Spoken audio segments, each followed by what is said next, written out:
Magandang araw po sa inyo lahat. Nasa gitna po tayo ng mahal na araw, panahon po ng pananahimik, pagtitika, pagsusuri ng sarili, at pag-alala sa sakripisyo ng ating Panginoon. Kung sakripisyo po ang pag-uusapan, damang-dama po ito ng marami sa ating mga kababayan. Yung mga driver na mabaliw-baliw na siguro sa kaiisip kung paano makakapag-uwi kahit kakarampot na kita sa kanilang mga pamilya. Grabe po kasi pagtaas ng presyo ng krudo.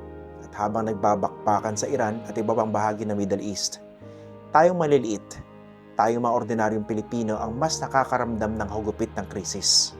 Hindi po si Trump, hindi po si Netanyahu, o yung mga talagang mayayaman at naghaharing uri sa ating bansa. Pero alam nyo, may hamon sa ating lahat ang krisis na ito. Ano ang magagawa natin bilang Pilipino, bilang Kristiyano, bilang tao, sa ating mga kababayan na nakakaranas ng mas matinding hagupit ng krisis?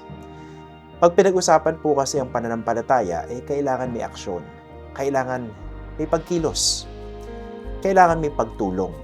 Hindi natin kailangan pasanin ng krus ng mag-isa.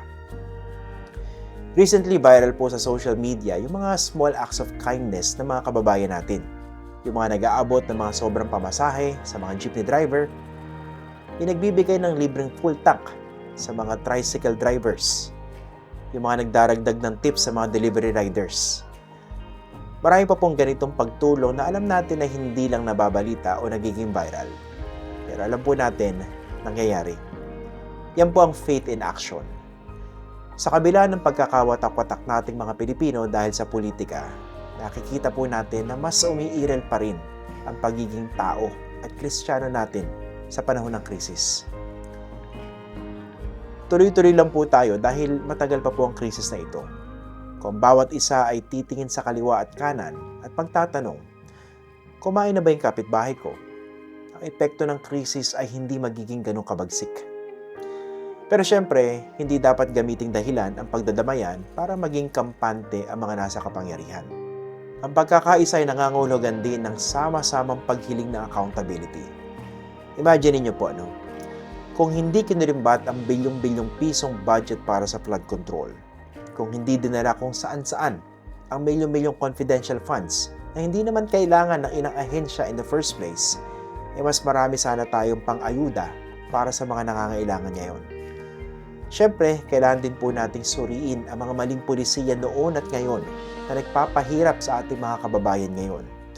Yung mga politiko mas inuna ang sarili kaysa kapakanan ng bayan, yung mas pinoprotektahan at isinulong ang interes ng kanilang mga pamilya at mga ambisyon sa politika at negosyo kaysa sa ikabubuti ng mas nakararaming Pilipino.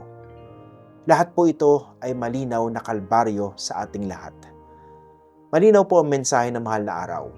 May liwanag pagkatapos ng dilim. Si Kristo nilupig ang kamatayan sa pamamagitan ng kanyang resureksyon. Opo, mabigat po ang krus na dala-dala natin ngayon.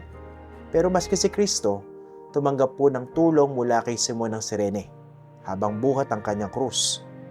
Ang tanong, handa rin ba tayong maging Simon ng Cirene para sa mga kababayan natin?